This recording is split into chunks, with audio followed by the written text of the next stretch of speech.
Ting tong. Suara bel di akhir pekan membuat Gavin sebenarnya malas beranjak dari tempat tidurnya. Apalagi dia baru saja pulang ke rumah setelah menyelesaikan shift malam. Selamat pagi. Seorang perempuan menyapanya dengan ramah ketika pintu terbuka. Betapa kagetnya Nala saat ia tahu ternyata tetangga barunya ini adalah pria tampan yang sering datang ke kafe di mana ia bekerja part-time.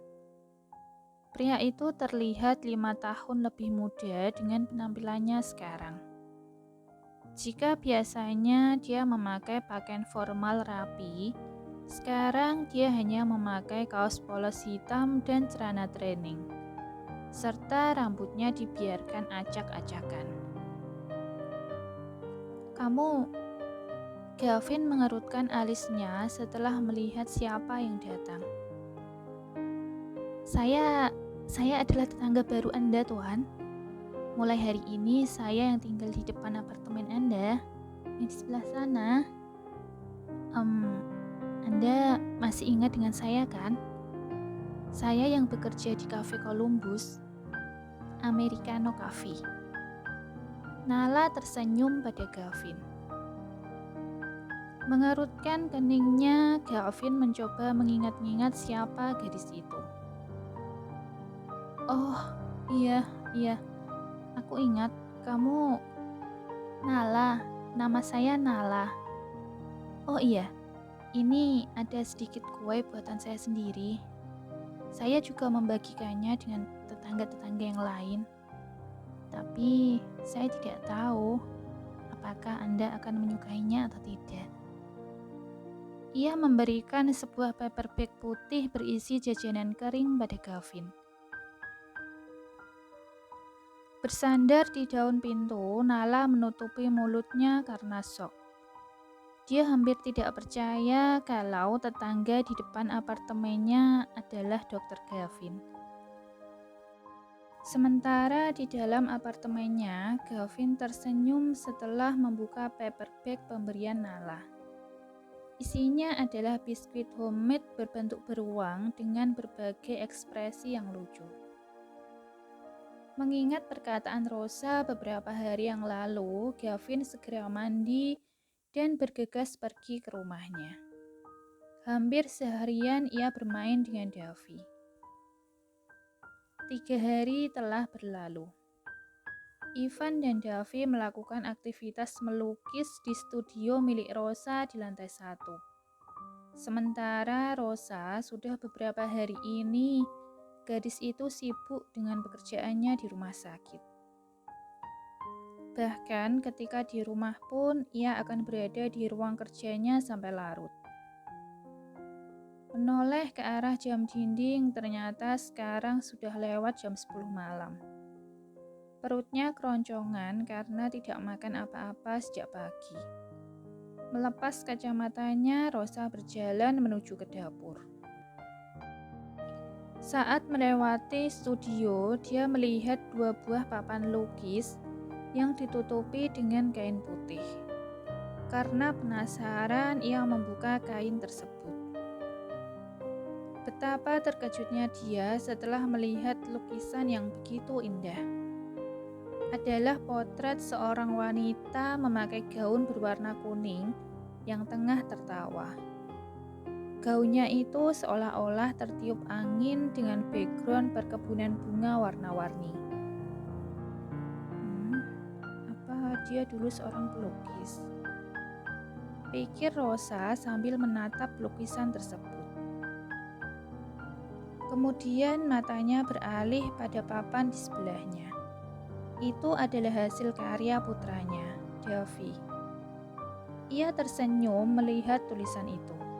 Seorang wanita yang memakai jas putih serta stetoskop.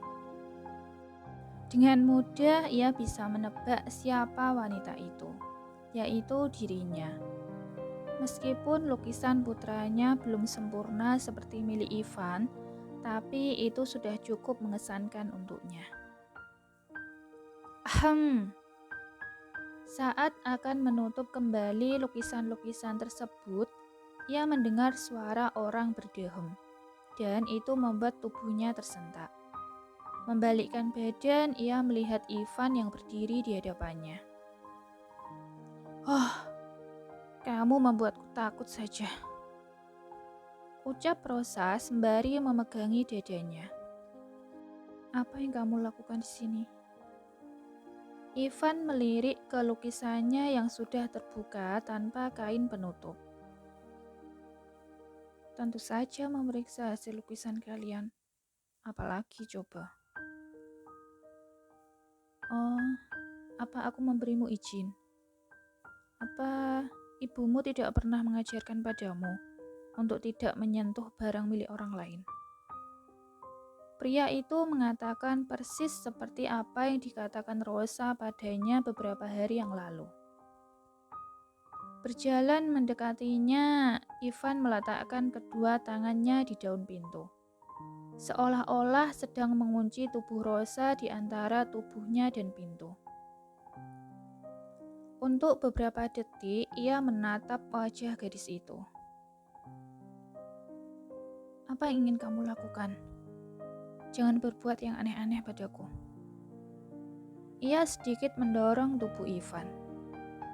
Rosa bisa merasakan detak jantungnya yang masih berpacu dengan kencangnya.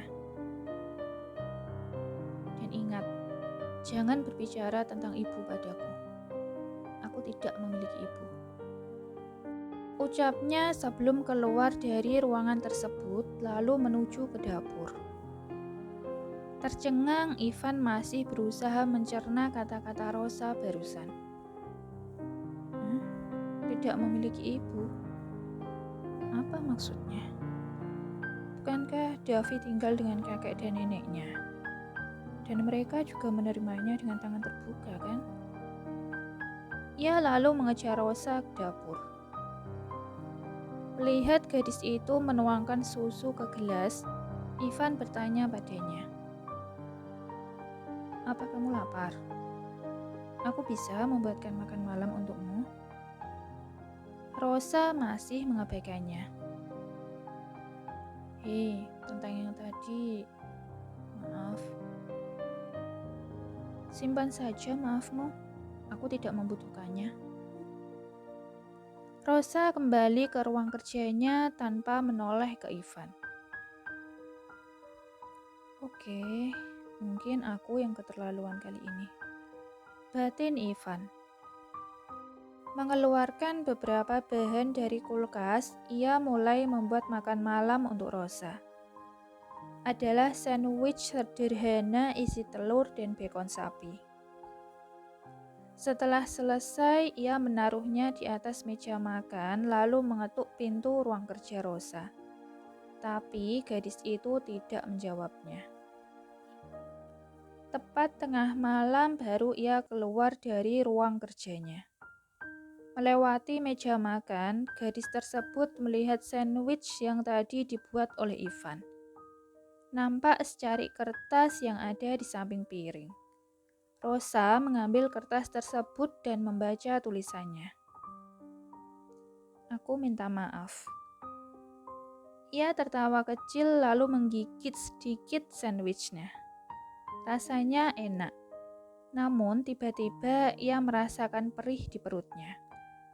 Mungkin karena dari pagi perutnya kosong, jadi asam lambungnya naik. Mengambil sebuah botol obat di laci, ia meminumnya lalu masuk ke kamar. Pukul 1:30 malam, Ivan terbangun dari tidurnya.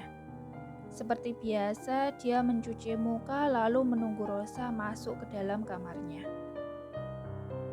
30 menit berlalu, tidak ada tanda-tanda gadis itu muncul. Mengernyitkan alisnya, ia mulai berpikir.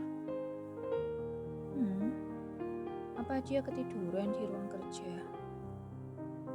Ivan lalu turun mencarinya ke ruang kerja, tapi tidak menemukannya di sana. Justru yang didapatinya adalah botol obat pereda nyeri di atas meja. Dilihatnya sandwich yang tadi dibuatnya, seperti bekas satu gigitan kecil.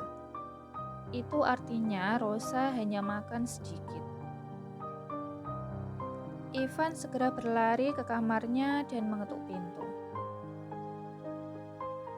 Rosa, apa kamu baik-baik saja?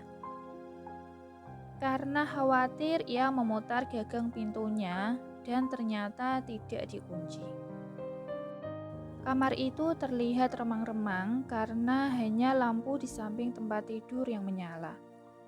Nampak Rosa yang meringkuk memegangi perutnya.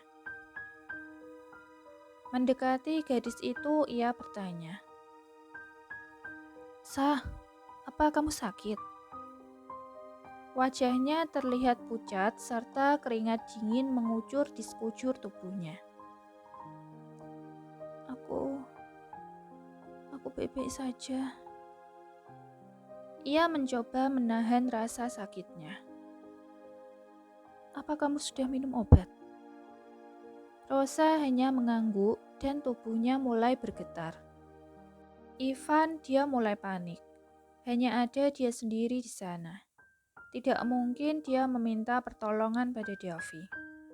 Berlari ke dapur, ia mengambil air hangat serta handuk. Dengan menutup mata dan menolehkan kepalanya ke arah yang lain, ia membantu mengompres perut Rosa. Setelah gadis itu tertidur, baru ia kembali ke kamarnya.